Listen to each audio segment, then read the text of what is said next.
বর্তমান সমাজে মুসলিমরা যেসব রীতি মেনে বিয়ে করে: 1 নম্বর, এঙ্গেজমেন্টে অ্যান্টি পড়ানো, খ্রিস্টান রীতি।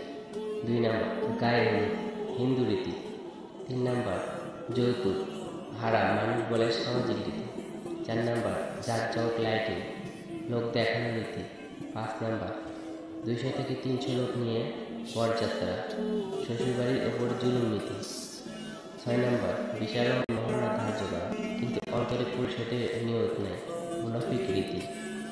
আপনার বিবেকের কাছে প্রশ্ন করুন, আপনার বিয়ের গোসল অন্যকে দিয়ে করাতে হবে কেন?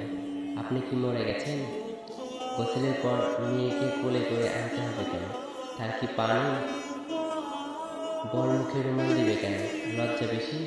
পুরুষ হয়ে এতই লজ্জা? আপনাকে বিয়ে করতে কে বলেছে? বরের হাত ধোয়াতে হবে কেন? সে নিজের হাত ধুয়ে কখনো খায়নি?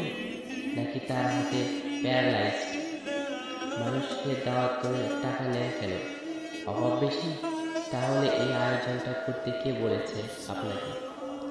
ছেলের এই দিতে হবে, সেই দিতে হবে কেন? আরে, তোমার ছেলের বউ পালতে পারবে না, বিয়ে করছে কেন? নাকি ছেলে বিক্রি করেছেন? বিক্রি করা ছেলে তো বইয়ের কথাই শুনবে। মেয়েকে বিয়ের দিন এত মেকআপ করাতে হবে কেন? মেয়ের মুখের ওপর ঠাটা পড়েছে?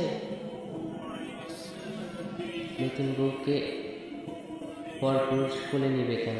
তার গায়ে কি গেজ আছে যে ঘুরিয়ে হাঁটে?